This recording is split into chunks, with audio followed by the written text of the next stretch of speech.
Yeah, eat, sleep, fantasy, you rockin' with the best. NFL Fantasy Football Podcast. We talking mock drafts, running backs, better follow the conversation with John, Dale, Christian, and Armando. Screaming Eat Nation, we doing what we like. Tune in every week, guarantee we get it hype. Fantasy, football enthusiasts, I know you plan to be joining us on Eat, Sleep, Fantasy. Yeah, Eat, Sleep, Fantasy. Eat, Sleep, Fantasy.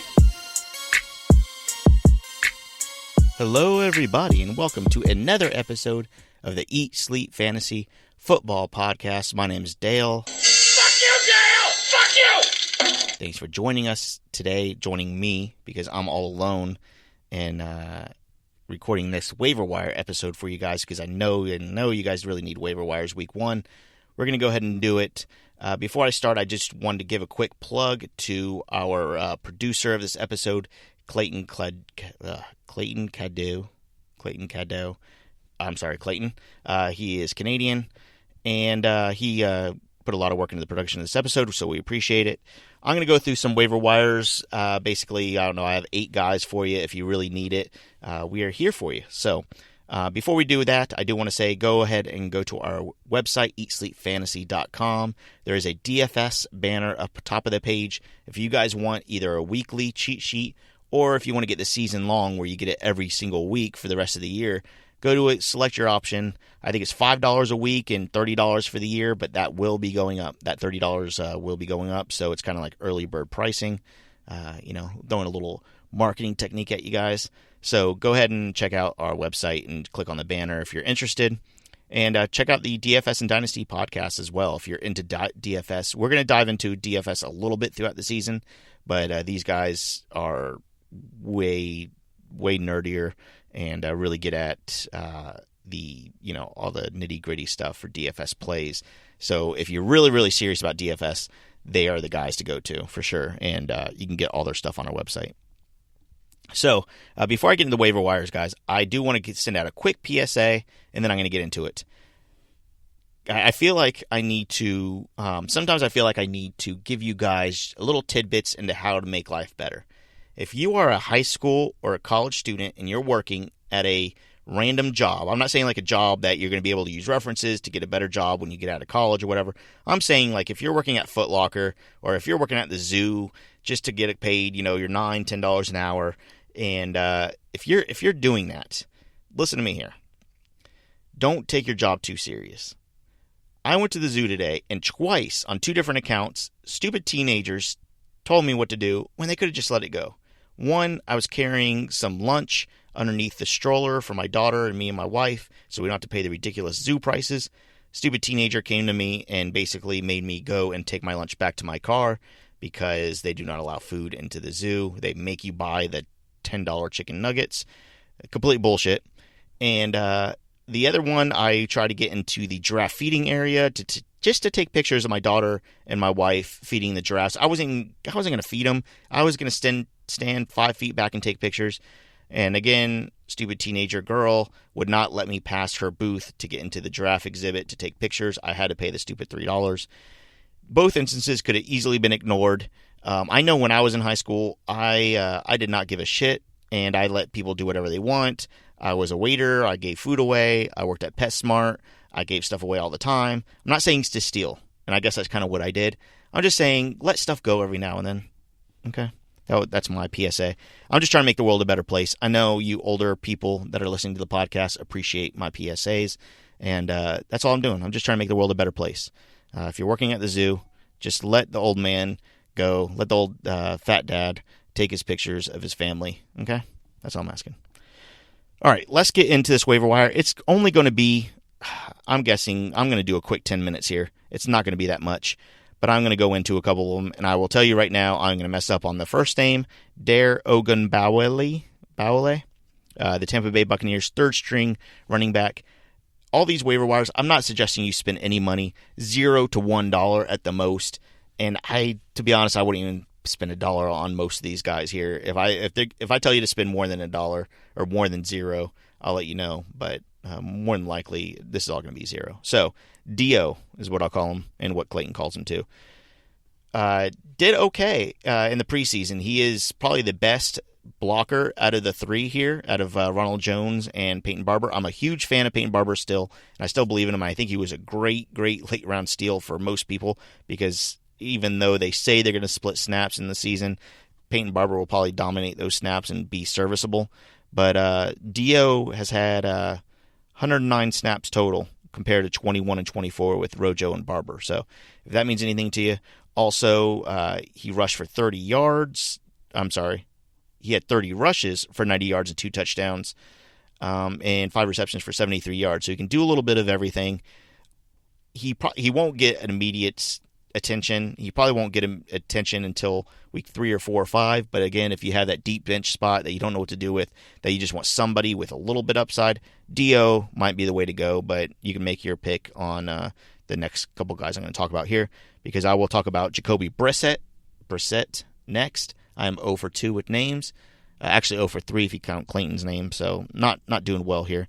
But Jacoby is one I would spend $1 or $2 on, just because, yes, he didn't have a great 2017 when he started. He had 3,100 yards, a 13-7 touchdown to interception ratio. But and he's a decent rusher too, at over 250 yards and 4 touchdowns. But he has a much better O-line. I think he has a better run game. He has support in the passing game. I don't think that he necessarily had in 2017. So I would look up to Jacoby Brissett and say he's going to be a serviceable quarterback, probably in the top 20 quarterbacks at the end of the season, at least, I would say. And he has upside to get even higher than that. So look at Jacoby Brissett. Definitely worth it, and especially in 2-quarterback league is a no-brainer. He needs to be already picked up in a 2-quarterback league. But even 1 quarterback, if you're not sure about your quarterback, if you got somebody really, really late, if you got, I don't know, Kirk Cousins really late and there's really nobody else, pick up Brissett. He will be serviceable. So, and do so before he plays this week, and has a possibility, to throw 2-3 touchdowns, run for another 50 yards and a touchdown. So you never know. So check that out. Make sure you keep your eye on him. The other quarterback is Daniel Jones. He won't be starting this week, but he's definitely worth an add in deep leagues. Again, in 2-quarterback leagues, he's going to give you a ton of depth. In the preseason, he had 83% completion rate on 30 attempts for almost 400 yards and 2 touchdowns. So it's Eli's team. I don't think they're going to give it up immediately, but Daniel Jones, if you saw in the preseason, he's going to be real, and when he's given the opportunity, he's going to take it, and it won't be Eli Manning's job to end the season. So if you need a quarterback and you can wait and you can hold a deep bench spot, Daniel Jones is your guy. Running backs, I only have 1 running back here. I wouldn't suggest spending any money on him, but Ty Montgomery is backing up Le'Veon Bell, and why not back up Le'Veon Bell? We don't know how he's going to play. He hasn't played an entire year. And really, it's Ty Montgomery that's going to be doing it for him. So if something happens to Lev Bell, if you're a Lev Bell owner, I would say he's one of the more valuable handcuffs in the league. I know there's a few, but he's definitely one of the more valuable ones. He showed that he can handle the carries in Green Bay, and I don't think it's going to be any different for the Jets. He's a good pass catcher too, which is going to help Sam Darnold. So check him out. I mean, I think Ty Montgomery could have some value. I don't know Le'Veon Bell's, is necessarily going to be there 100% of the snaps, right? So get Ty Montgomery, deep league. If you don't know who to add, and especially if you're a Lev Bell owner, why not handcuff him? Definitely worth the add. I have 2 wide receivers for you guys. One, Damian Willis. Damian spelled with Damion. Never seen that before. Damian Willis, Cincinnati Bengals. Tyler Boyd is a wide receiver 1 there. Might be Damian Willis taking up the rest of the targets for the Bengals, at least until A.J. Green gets back, and we know that A.J. Green isn't expected back at least for a few more weeks. So if you need some wide receiver depth, Damian Williams is a guy that's getting overlooked. I get it. He's a Cincinnati Bengal. Not a ton of value, but hey, he's a wide receiver 2 on a team that will probably be down a lot. So might be worth looking into. He might be one guy, if you really, really need a wide receiver and you have a bunch of trash on your bench, Damian Williams might be a guy I would spend $1 on. I know it's early, but if you really need it, he is an undrafted free agent, but that doesn't really matter because he's on the team. So Maybe the reason I undrafted free agent because I like the underdog, and I think he can perform. My last wide receiver is Jacoby Myers for the New England Patriots. I'm not a big fan of Josh Gordon. I know a lot of people are. A lot of people, I mean, he shot up ADP like in the 6th round or something, which is nuts. I don't believe in Josh Gordon at all. Who says he'll just quit week 4 because he needs to go back and get some help? I'm not making fun of people that need help, but I am very wary of people that need help that are playing professional sports and that you are asking consistency of, because I don't think you're going to get a lot of consistency out of Josh Gordon. So, Jacoby Myers played 3 games in the preseason, 154 snaps, caught 73% of his passes for 225 and 2 touchdowns. So he has a talent there to at least go up and get the ball. We'll see what happens with Josh Gordon and how that gets handled. But, Edelman has some injury from preseason. So let's see what happens here. Between Edelman and Gordon, 2 big question marks. I wouldn't be drafting Edelman at all, and we told you that for weeks because of his inconsistencies. And I don't know, Jacoby Myers getting a New England Patriots wide receiver. We've seen New England wide receivers come out of nowhere and do really well at fantasy. So, again, this is another guy. If you need a wide receiver, I would go ahead and take a look at Jacoby Myers. Give him a shot.